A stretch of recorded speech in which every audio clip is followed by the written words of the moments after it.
Pat la wo wa ke dano ne la dit lo no ber ki ker me lok ki dano cha rio mutiano cha rio ade dai ni me la dit lo tie TV wa radio wa wen ka lok ko to me Ebola kira wa ke ne da lo je me beje ken ping ma lok ma mar pat o meo o choko chuin dano ni to Ebola garantie entro dano pe gubet ma dak no chuin giti ka chwe to 12 Ebola chang Ebola be kiramo gango ne preventive measures tie pian is not an airborne disease chalo COVID-19 machala dit lo machala tela atam ne choko chuin dano eno meta de dai ni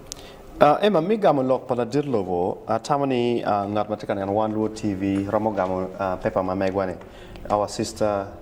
publication the new vision ni Museveni Ebola Museveni issues guidelines ngoma pira te kan kenera dek mi achiel no closure of public facilities President Museveni says gin ma pira te manu dam tikluoro kibedo kila kudlomoni Ebola do bino water kibitimu gena ngo ukaro clear ni there is nothing like lockdown any is one step towards taking away anxiety and fear down tikala ko chuny moni kata koni ke lor wa pi Ebola wa beru ki ning maro gen mala dir lobo yabo mi ario kene Lok Pa la dir lobo to wajini tieko tuo Ebola yot dong loyo gi mo ke kem peda ko beru chalo slim ma ini no wi la ling ino bena pinge ni no we ko no ke kwe ino ke bod nga Ebola ka ini no ni tap i cha ko ngo cha wa eni ko ni cha ko binu cha wa eni fever gi malaria gu cha wa eni donc in ke ni ni kumine pe yor no gi mo ti mangwi ma nok re oriat na perte ka maro lok mo wajani Ebola peti airborne why COVID-19 mak inter be kanya be chok ngiri jiro yam eno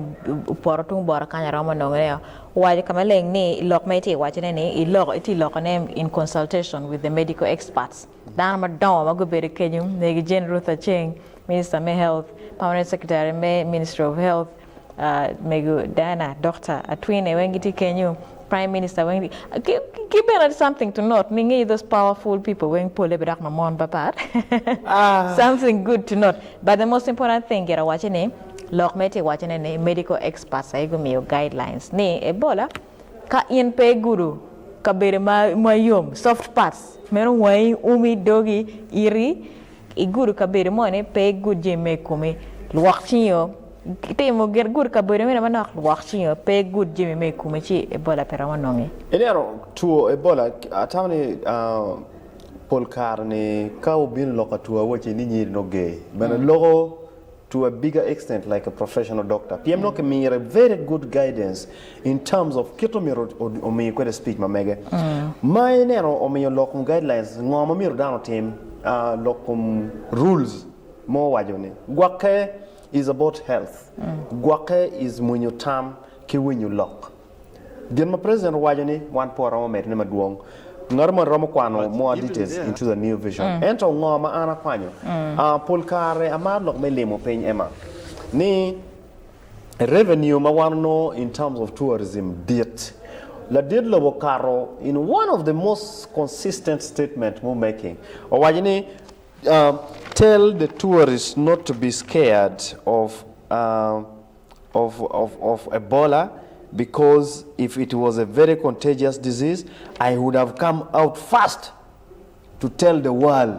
the problem. And to close the borders at the airport. So, anything watching tourism business, Romo Meta Nyim, PMaki wachi Ebola ti Uganda, cutting the inflow of income. Chiana manoto ka biro ijoma biro ka lemo pay. Wangeni eni dueme apa eni this summer in time michero down to ka wara yueyo. Duma pa chel, duma pa riwe, duma chel. Meno karma ki gwer kwa de chiana lemo pay. Donc Ebola porko man down per romo biro